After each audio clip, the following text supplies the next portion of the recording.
하나님이 주신 말씀 갈라디아서 3장입니다. 갈라디아서 3장 1절부터 14절 말씀 신약성경 305페이지, 304페이지에 있습니다. 갈라디아서 3장입니다. 갈라디아서 3장 1절부터 14절 말씀 다 찾으신 줄 알고 교독하신 후에 마지막 절 합독하겠습니다. 어리석도다 갈라디아 사람들아, 예수 그리스도께서 십자가에 못 박히신 것이 너희 눈앞에 밝히 보이거늘 누가 너희를 꾀더냐.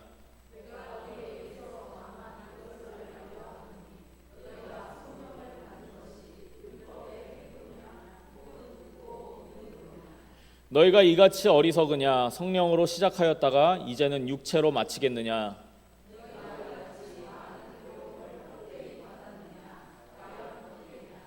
너희에게 성령을 주시고 너희 가운데서 능력을 행하시는 이의 일이 율법의 행위에서냐 혹은 듣고 믿음에서냐.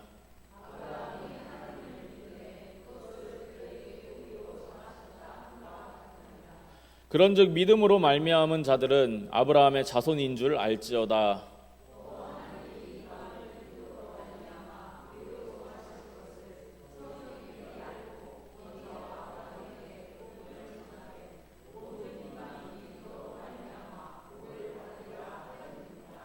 그러므로 믿음으로 말미암은 자는 믿음이 있는 아브라함과 함께 복을 받느니라.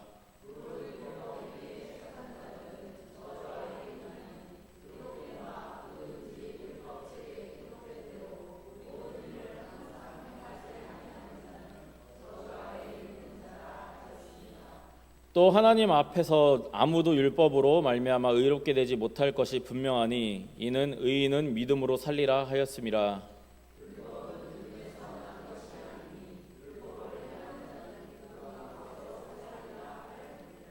그리스도께서 우리를 위하여 저주를 받은 바 되사 율법의 저주에서 우리를 속량하셨으니 기록된 바 나무에 달린 자마다 저주 아래에 있는 자라 하였음이라. 함께 읽겠습니다. 이는 그리스도 예수 안에서 아브라함의 복이 이방인에게 미치게 하고 또 우리로 하여금 믿음으로 말미암아 성령의 약속을 받게 하려 함이라. 아멘. 기도하겠습니다. 하나님 아버지, 주님, 우리가 주님께 받은 구원의 은혜, 또 그 구원을 믿을 수 있는 믿음 주신 은혜에 감사를 드립니다.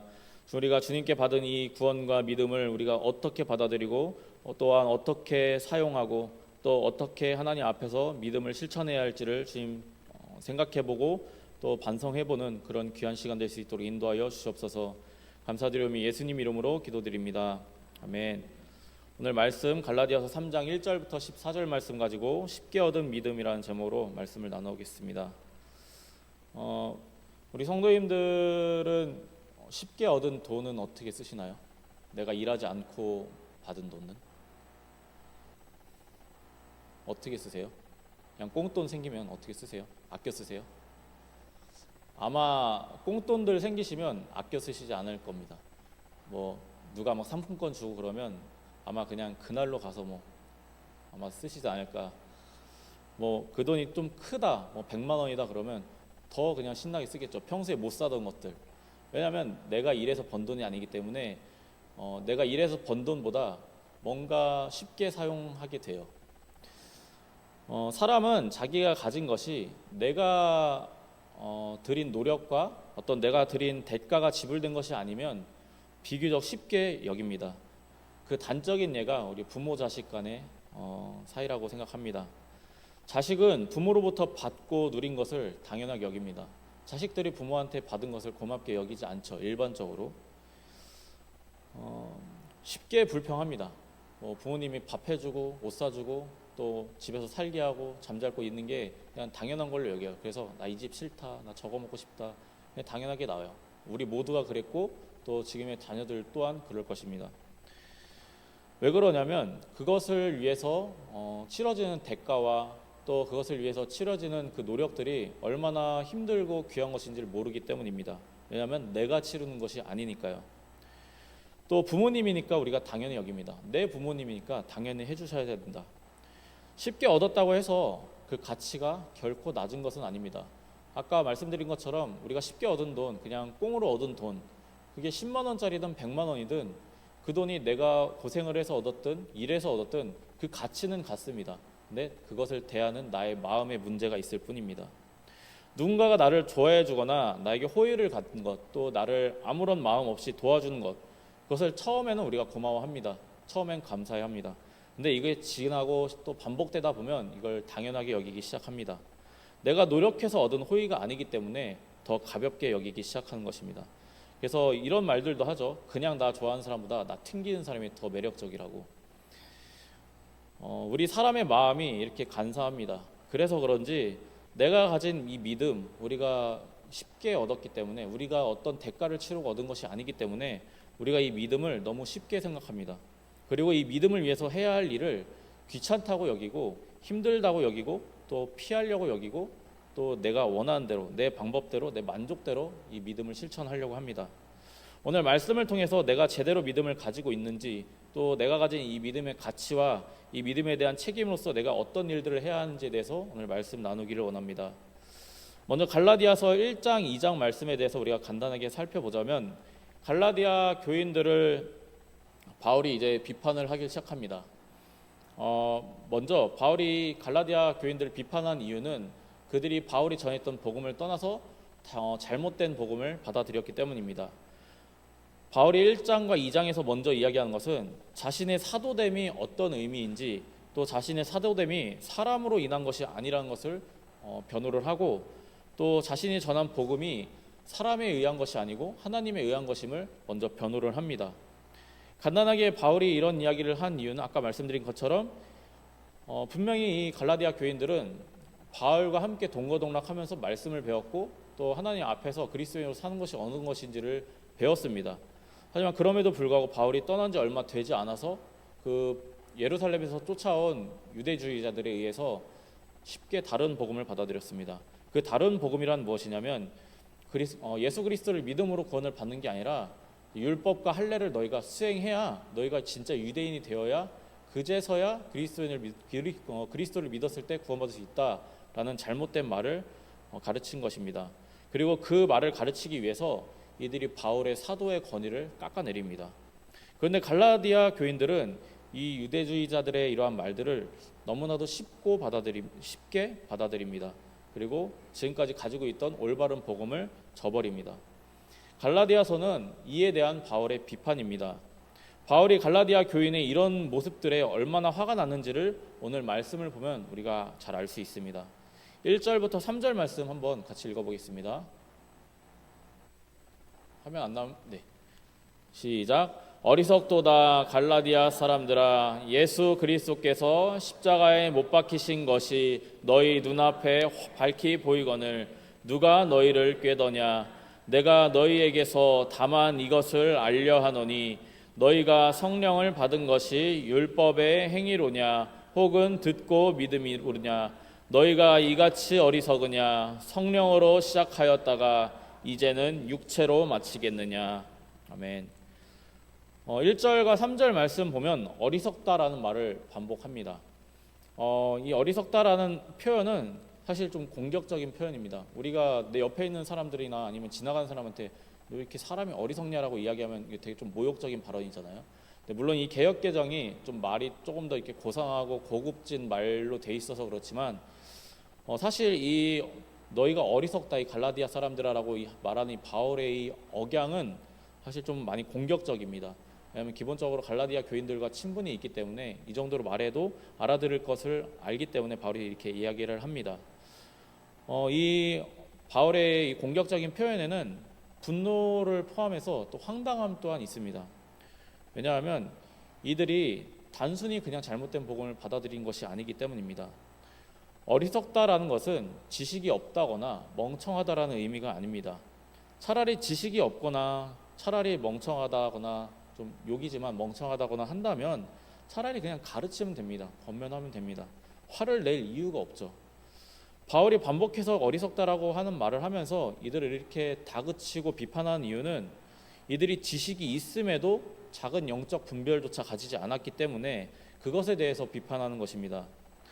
바울이 이렇게까지 표현하는 이유는 갈라디아 교인들이 생각을 하지 않았기 때문입니다. 갈라디아 교인들의 진짜 문제는 단순히 잘못 받아들였다의 문제가 아닙니다. 그들이 분별하지 않았다는 것이 문제입니다. 바울은 1장 6절에서 이렇게 갈라디아 1장 6절에서 이렇게 표현합니다. 그리스도의 은혜로 너희를 부르신 이를 이같이 속히 떠나 다른 복음을 따르는 것을 내가 이상하게 여기노라. 이미 바울이 1장에서부터 이렇게 표현을 합니다. 니네 어떻게 이렇게 빨리 마음을 바꿀 수 있냐? 이렇게 빨리 변할 수 있냐? 지금까지의 모든 경험과 또 모든 가르침을 가지고도 심지어 성령의 일하심을 너희가 경험하고도 그렇게 속히 떠나냐라고 비판하는 것입니다. 그들이 지금껏 배운 말씀과 믿음을 가지고도 유대주의자들의 이러한 잘못된 가르침에 대해서 어떠한 반문도 하지 않고 자기들끼리의 어떤 자정작용이나 갈등이나 의문도 가지지 않고 아주 작은 영적 분별력도 없이 그냥 바로 받아들인 것이 문제인 것입니다. 그 결과, 그 증거가 그들이 할례를 받은 것이고요. 이에 대해서 3장 말씀이 특별히 강조하는 것은 듣고 믿음으로 성령을 받았는지 율법의 행위를 통해서 성령을 받았는지입니다. 바울은 4절과 5절 말씀을 통해서 갈라디아 교인들이 바른 복음을 믿고 겪은 일에 대해서 성령께서 너에게 어떤 일을 하셨냐를 묻습니다. 4절 5절 한번 같이 읽어보겠습니다. 시작. 너희가 이같이 많은 괴로움을 헛되이 받았느냐? 과연 헛되냐? 너희에게 성령을 주시고 너희 가운데서 능력을 행하시는 이의 일이 율법의 행위에서냐 혹은 듣고 믿음에서냐? 이 말씀을 보면 사실 우리가 갈라디아 교인들이 어떤 고난이나 어떤 성령의 역사를 받는지는 알 수는 없습니다. 하지만 그들과 깊은 관계였던 바울이 그들의 어떤 경험에 대해서 이렇게 언급하는 걸 보면 분명히 그들이 경험한 것이 있고 그들이 겪은 고난이 있는 것입니다. 4절 5절 말씀을 통해서 갈라디아 교인들은 그리스도를 믿는 믿음으로 겪는 괴로움과 그 가운데서 역사하시는 성령의 역사하심을 분명히 경험했다라는 것을 알 수 있습니다. 그럼에도 그들은 이 모든 것을 저버리고 눈앞의 미혹에 쉽게 넘어갔습니다. 어제의 은혜보다 오늘의 배고픔이 큰 것처럼 너무나도 쉽게 어제의 은혜를 저버리고 눈앞의 미혹에 넘어갔습니다. 우리가 갈라디아 교회 성도들을 사실 비난할 수는 없습니다. 어제 홍해가 갈라져서 그 사이를 건너 지나오고 그 다음날 먹을 것이 없다고 하나님 앞에 불평한 것이 이스라엘 백성이고 또한 우리 모습 또한 그렇습니다. 우리가 어릴 때 또 혹은 이 성경들을 읽을 때 어떻게 이러지? 어떻게 그 기적을 보고 이렇게 하나님 앞에 이렇게 이야기를 하지라고 이야기하지만 정작 우리들 또한 그렇죠. 우리가 한 일주일만 지나면 일주일이 뭔가요? 하루만 지나도 어제 감사한 일들 싹 다 잃어버리고 오늘 힘든 일, 오늘 불평스러운 일, 오늘 짜증나는 일에 집중하잖아요. 갈라디아 교인들 또한 같은 연약함에 넘어진 것입니다. 예수 그리스도의 십자가를 통해서 믿음으로 하나님을 믿는 우리 성도들은 과거를 중요하게 여겨야 합니다. 정확히는 하나님이 과거에 하신 일들이 무엇인지를 중요하게 여겨야 합니다. 하나님을 믿는 사람과 믿지 않는 사람의 결정적인 차이 중 하나는 과거를 바라보는 방식입니다. 하나님을 믿지 않는 사람은 과거를 돌아볼 때 자기의 잘났던 때, 자기의 좋았던 때를 추억합니다. 혹은 힘들었던 때를 생각하고 또 추억을 그리워합니다. 하지만 그 이상의 의미를 담지는 않습니다. 그러나 하나님을 믿는 사람, 또 2000년 전에 오셔서 우리를 위해서 십자가에 못 박혀 죽으신 예수 그리스도의 은혜를 믿는 사람은 과거를 하나님이 살아계신 증거로서 보아야 합니다. 갈라디아 교인들은 복음을 가지고도 성령께서 지난 날들에 하신 일들을 잊었습니다. 우리는 어떤지를 좀 돌아보셨으면 좋겠습니다. 우리가 하나님 앞에서 불평을 하고 불만을 가지는 것, 또한 힘들어하고 괴로워만 하는 것, 불안해하게만 하는 것, 지금까지 하나님께서 내 삶 가운데 역사하신 그 모든 것을 잊고 우리가 오늘에 집중하는 것이기 때문입니다. 내일에 집중하기 때문입니다. 묻고 싶습니다. 예수님을 믿고 하나님을 인격적으로 만나신 후에 내 삶에 하나님이 역사하심을 경험하신 기억이 있으신지요? 혹은 그런 극적인 경험은 아닐지라도 하나님께서 내 삶 가운데 어떻게 역사하셨는지를 돌아봤을 때 이렇게 역사하셨구나라고 깨닫는 것이 있으신지를 좀 돌아보셨으면 좋겠습니다. 내가 진짜 예수님을 내 구조로 영접하셨다면, 하나님을 내 아버지라고 인정하고 믿으신다면 즉각적으로도 역사하시고 또 알게 모르게 잔잔히 역사하시는 하나님을 분명히 경험하셨어야 합니다. 만약 경험하지 못하셨고 발견하지 못하셨다면 말씀을 더 알고자 하셔야 하고 기도로 구하셔야 합니다. 왜냐하면 그거는 내가 믿음이 없거나 얕다는 의미입니다. 하나님의 역사하심을 발견할 만한 믿음, 영적인 눈이 없다는 것이기 때문입니다. 기억한다면, 하나님이 내 삶 가운데 역사하셨던 것을 내가 기억한다면 그것을 다른 성도들 앞에서 내가 자랑하고 나는 이런 것 겪었다라고 자랑하는 게 아니라 두려워하시고 감사해하시고 겸손하시고 증거하시길 바랍니다. 하나님이 내 삶에 역사하신 그 경험은 내가 자랑할 일이 아닙니다. 그저 감사하고 하나님을 높여드릴 일입니다. 이런 이야기들을 제가 드리는 이유는 성령께서 우리의 과거에 지난 날들에 역사하신 그 일들, 그 경험들이 또 앞으로도 동일하게 역사하실 하나님이시기 때문입니다. 우리의 삶뿐만 아니라 성경 속 역사, 또 지난 2000년이라는 시간 동안에 동일하게 역사해 오신 그 예수님의 사랑이, 그것을 우리가 믿는다면 지금 겪는 고난들, 지금 겪는 어려움들, 지금의 아픔들을 통해서 하나님께서 하실 일들을 우리가 기대할 수 있습니다. 그리고 하나님이 주시는 세상이 주지 못하는 평안을 누릴 수 있습니다. 그러나 하나님이 역사하셨던 그 과거의 일들을 우리가 알지 못하고 깨닫지 못하고 잊고 있다면 그 사람은 지금의 나를 이룬 것이 나 자신이게 됩니다. 내 능력이게 됩니다. 이것은 자신을 교만하게 만들고 앞으로의 일을 준비하고 대비할 때 불안하게 만듭니다. 또 때에 따라서는 사람을 의지하게 만들고 돈을 의지하게 만듭니다. 갈라디아 교회 교인들은 성령의 역사하심을 경험하고도 구원의 확신이 없어서 불안함에 떨다가 다른 복음을 받아들인 것입니다. 왜냐하면 우리들도 그러죠. 내가 믿음이 있는지 없는지 어떻게 확인할까?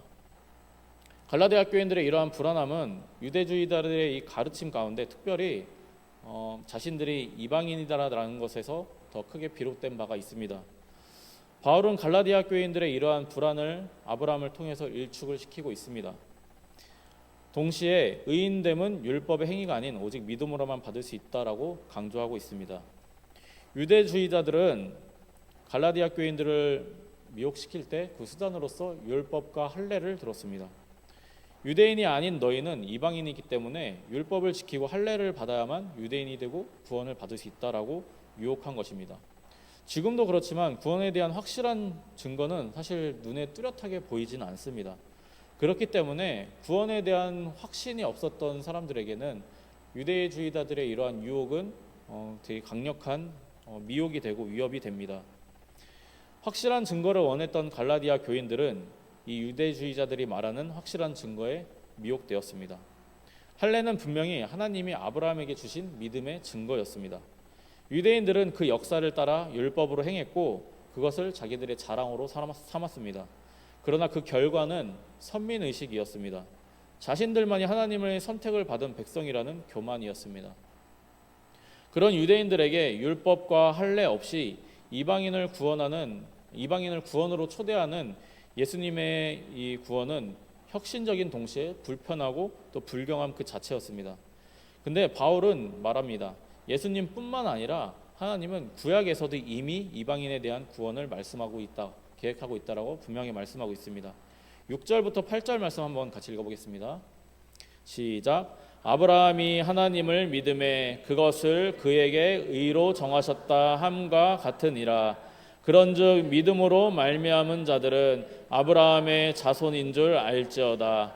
또 하나님이 이방을 믿음으로 말미암아 의로 정하실 것을 성경이 미리 알고 먼저 아브라함에게 복음을 전하되 모든 이방인이 너로 말미암아 복을 받으리라 하였느니라. 아멘. 바울은 이방인의 구원이 그들이 그렇게 조상이다라고 자랑하는 아브라함 때에 이미 약속된 것이다라고 말씀하고 있습니다. 심지어는 믿음으로 말미암은 자는 모두 아브라함의 자손이다라고 말씀하고 있습니다. 이어서 9절에서 12절 말씀까지는 계속 반복해서 이야기를 합니다. 율법으로는 행위로는 누구도 의인이 될 수 없다. 그렇게 이야기하면서 13절과 14절에 결론을 이야기합니다. 한번 13절, 14절 함께 읽겠습니다. 시작. 그리스도께서 우리를 위하여 저주를 받은 바 되사 율법의 저주에서 우리를 속량하셨으니 기록된 바 나무에 달린 자마다 저주 아래에 있는 자라 하였음이라. 이는 그리스도 예수 안에서 아브라함의 복이 이방인에게 미치게 하고 또 우리로 하여금 믿음으로 말미암아 성령의 약속을 받게 하려 함이라. 아멘. 바울은 예수 그리스도를 통해서 율법의 저주를 예수님께서 속량하셨다라고 이야기를 합니다. 주님께서 우리로 하여금 믿음으로 성령을 받게 하시려고 스스로 나무에 달리는 저주를 받았다라고 말씀합니다. 갈라디아 교인들은 구원의 증거가 눈에 보이지 않기에 눈에 보이는 알기 쉬운 증거인 율법과 또 율법의 행위와 할례를 수용했습니다. 왜냐하면 그게 편해 보이고 확실해 보이고 쉬워 보이니까요. 그러나 이 그 쉬워 보이는 더 확실해 보이는 방법에 대해서는 바울이 이렇게 경고하고 있습니다. 10절 말씀 한번 같이 읽어보겠습니다. 시작. 무릇 율법 행위에 속한 자들은 저주 아래에 있나니 기록된 바 누구든지 율법 책에 기록된 대로 모든 일을 항상 행하지 아니하는 자는 저주 아래에 있는 자라 하였음이라. 아멘. 알기 쉬워 보이는 그 방법들, 확실해 보이는 그 방법들이 사실은 저주 아래에 있게 한다라고 분명히 말씀하고 있습니다. 거의 모든 사이비, 이단, 또 다른 종교들이 이 쉬운 방법을, 확실한 방법을 제시합니다. 행위죠, 행위. 선행을 해라, 자선을 해라, 기도를 해라, 언제 예배를 해라. 그것을 하면 구원받는다라고 이야기를 합니다. 우리가 예수를 믿는 믿음과 그를 통해 얻는 구원과 행위는 행위를 요구하지 않습니다. 행위 따위로 얻을 수 있는 것이 아니기 때문입니다. 예수 그리스도께서 저주를 받고 나무에 달려 죽으심으로 속량하고 부활하신 일이, 예수님이 받으신 그 고난이, 하나님이 예수님의 형상으로 종의 형상으로 오셔서 이 땅에서 겪으신 그 모든 과정의 그 구원의 일들이 우리의 행위 따위로 살 수 있는 건가요? 사람은 그 행위, 그 구원과 그 은혜를 내 행위로 결코 살 수 없습니다. 그 정도 우리가 흔히 말하죠. 어느 정도 가치가 맞아야 거래가 된다고. 근데 우리가 일생 동안 아무리 연단을 받고 아무리 애를 써도 우리의 삶 가운데 한 우리의 노력과 행위들로는 하나님이 주신 내 생명 하나 건지는 그 구원도 우리가 살 수가 없습니다. 왜냐하면 죄의 삭은 오로지 생명으로만 갚을 수 있기 때문입니다. 무슨 행위로 내 생명을 살 수 없습니다. 이 죄사함과 이 구원은 하나님의 사랑과 은혜를 통해서 우리가 거저 받습니다. 하지만 그렇다고 해서 그 은혜가 내 행위로 살 수 있는 것은 아닙니다. 지금의 시대는 갈라디아 교인들 때처럼 유대주의자들에 의해서 어떤 할례나 율법을 강요받지는 않습니다. 그렇지만 귀한 복음을 통해서 얻은 믿음을 우리는 교회만 나오면, 예배만 드리면 믿음이 있다고, 구원을 받았다고 확신합니다. 너무 쉽게 확신합니다. 행위를 통해서 믿음을 증명하려고, 또 증거로 여기려고 합니다. 교회를 나오는 것, 예배 드리는 것, 봉사하는 것 중요합니다.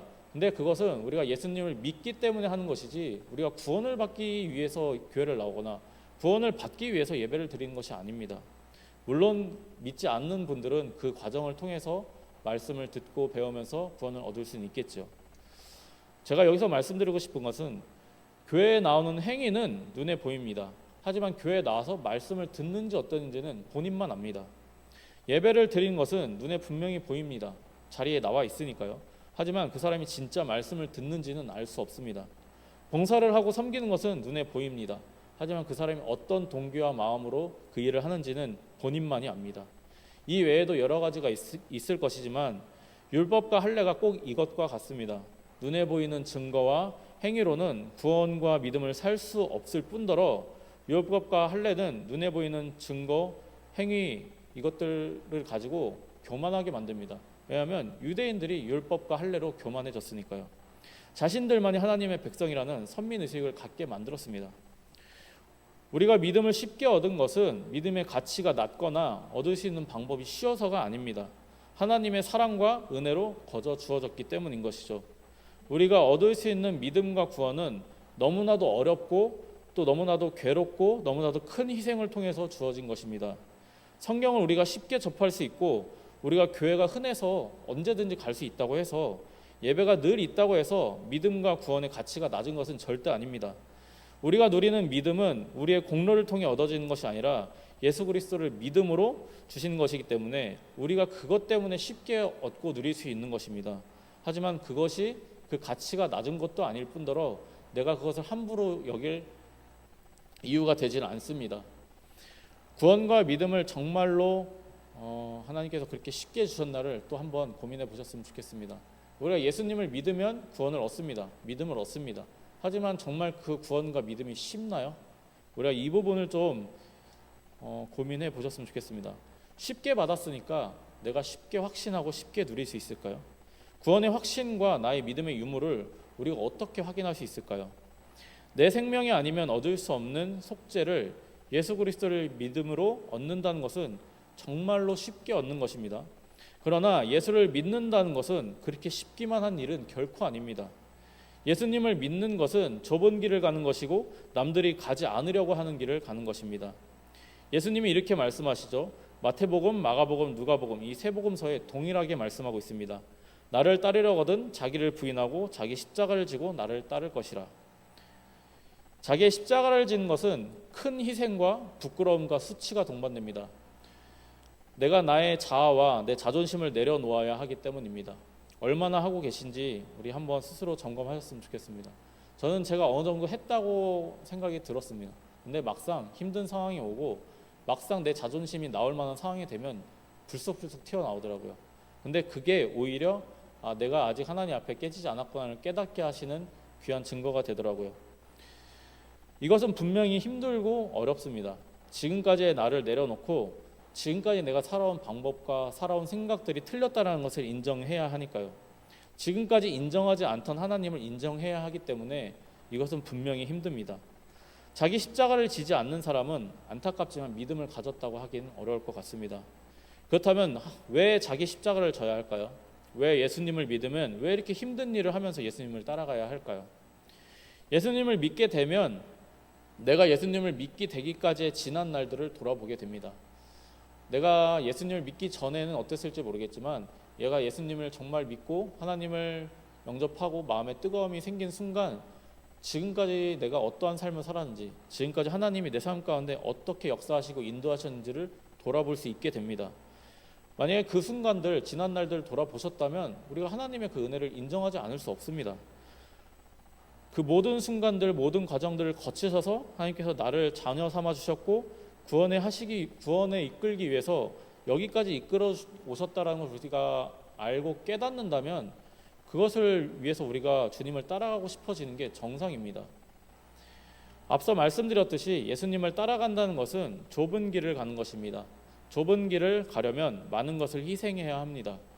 자기를 부인하고 자기 십자가를 져야 합니다. 입으로 말로만 믿음을 이야기하는 것이 아니라 정말로 삶으로 나타내야 합니다. 그리고 삶으로 나타내려면 정말로 내 삶 속에서 내 이웃과 내 가족 가운데서 내가 나를 죽여야 됩니다. 가족들이 너 좀 변했네라는 이야기가 정말 나오셔야 됩니다. 근데 그거 정말 쉽지 않습니다. 그리고 가족들이 절대 내 앞에서 이야기하지 않습니다. 뒤에서들 얘기하더라고요. 뒤에서들. 그래도 그렇게 듣는 것 자체만으로도 감사하고 은혜롭더라고요. 내가 정말로 좁은 길로 가고 있다면, 정말로 자기를 부인하고 내 십자가를 지고 예수님을 따라가고 있다면 분명히 성령의 열매가 내 삶 가운데 나타납니다. 드러납니다. 왜냐하면 내 안에 계신 성령 하나님께서 나를 통해 드러나게 하시기 때문이니까요. 그리고 성령께서 반드시 그렇게 일하십니다. 하나님은 구약 내내 사랑으로 인도하시고 용서하시고 또 훈계하시고 또 징계하시지만 한편으로는 성실하게 자기 백성을 구원하기 위한 계획을 끝까지 실천하셨습니다. 예수님도 마찬가지로 받지 않으셔도 될 수모를 끝까지 순종으로 받으셨고 구원을 위해서 인내하시고 절제하셨습니다. 하나님의 사랑과 그 구원하심은 계속 말씀드리다시피 그렇게 값싼 것이 아닙니다. 그렇게 쉽게 얻어진 것이 아닙니다. 어떠한 공로 없이 우리가 그저 예수 그리스도를 믿는 믿음으로 거저 받았기 때문에 우리가 그 믿음에 대해서 너무 가볍게 생각하고 그 믿음을 위해서 애쓰는 것이 없으려고 생각하지만 그 구원과 그 믿음은 귀하고 귀합니다. 하나님의 사랑을 우리가 삶 속에서 증거해야 하는 이유는 우리가 그 귀한 것을 거저 받았기 때문에 그것에 대한 보답을 조금이라도 하기 위해서입니다. 구원받기 위해서 하는 것이 아닙니다. 내가 예수님의 이름을 위해서 얼마나 많은 용서와 사랑을 실천하고 있는지를 좀 돌아보시고 점검하셨으면 좋겠습니다. 성령의 9가지 열매를 맺기 위해서 말씀으로 훈련하시고 조금이라도 하나님을 더 알고자 애쓰고 기도하시는 저와 여러분 되시기를 우리 구주 예수 그리스도의 이름으로 축복합니다.